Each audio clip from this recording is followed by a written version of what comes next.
Okay, well, hello again. This is something a lot of people have been waiting for quite a while, surface grinder. We're just going to do a short introductory video on it. We're not going to go into a lot of detail about how to use it.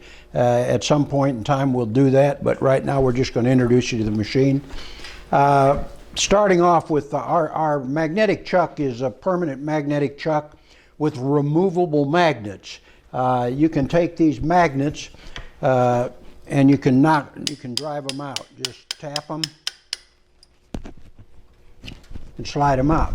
It means you can clean the magnets off, or once you pull the magnets out, you can blow this thing off. You can clean it up. Problem with if the magnets are stuck to it and you can't get them loose, when it gets all dirty, you can't clean it up. This way you can not only clean the chuck up, but you can put the number of magnets in it you want to have. A good use of that is if you have a piece of metal that's bent and you want to put it here and it's got a bow in the middle and you want to try and get it flat, you can put a magnet at this end, a magnet at this end. If you want, you put a magnet here, a stop, you can slide it against. Put one at this end, one at this end, and then take a feeler gauge, put it in to measure the gap, leave the gauge in there, and then slip a magnet in here and here. It'll suck the part down against the feeler gauge. That means when you grind it, that surface is going to be flat, so when you flip it over, the surface will, or the other side will be flat, and that way it'll be flat and parallel. Just one advantage to this type of chuck. This is built as a compound surface plate. This is an 8-inch Sine Plate for the movement this way. For instance, if you were doing a tang, the rock in the other direction is a 5-inch Sine Plate. In other words, 5 inches from here to here. Now, on this direction here, we've got angles. It'll go just over 5 degrees in this direction. If you pull the pin, it'll go just over 5 degrees. It'll go a little over 6 degrees in that direction. So our neutral, or our grind point, you drop this pin back in that hardened bushing there, slide it back. Now there will be a hardened plate here. This is the last prototype, in other words, the pre-production prototype, and I haven't got a hard plate in that yet. These tighten down. That's how you get your angle as if you were working on a tang.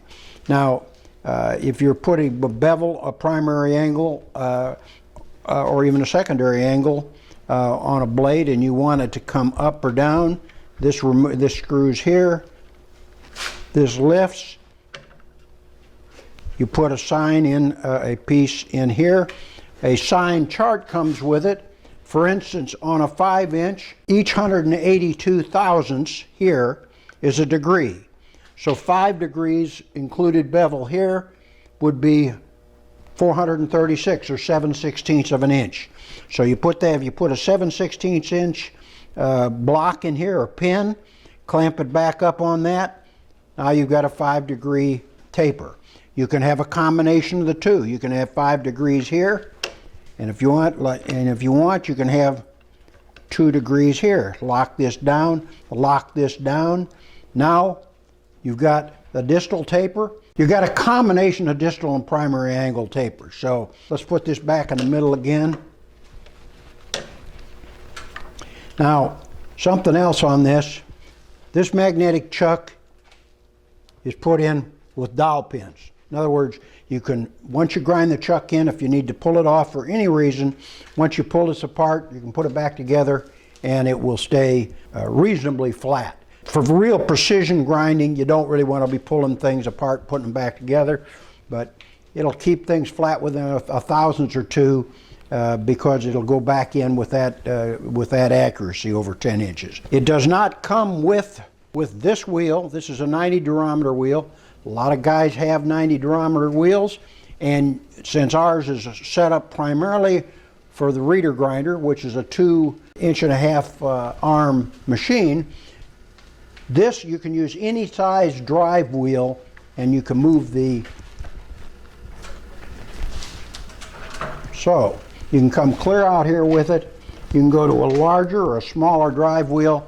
So as you can see, you could put some pretty thick blocks of stuff in here if you wanted. If you were working Damascus or something, you had a stack, well, you're not limited as to the range here. We also have a hole right here. Now, this hole is set up for about a 6-inch wheel, or for a 6-inch wheel. You can mount that in here if you've got a single bar machine, and you can put this wheel in that hole and use that as a surface grinder, but you're kind of restricted to 1 wheel diameter there. If you're going to use this in a single hole machine, you still have to have a machine that's going to go horizontal, because it's almost impossible to work the machine lifting up and down. I mean, there's no way that's going to work for you. So at any rate, this is basically the machine. I really tried to make this thing less expensive than it is, but every time, I've been working on this for quite a few months. Every time I tried to come out with something or thought I had it, I just wasn't happy with the machine. I just have had to go much more expensive roller linear bearings. It just wasn't possible to make it really cheap.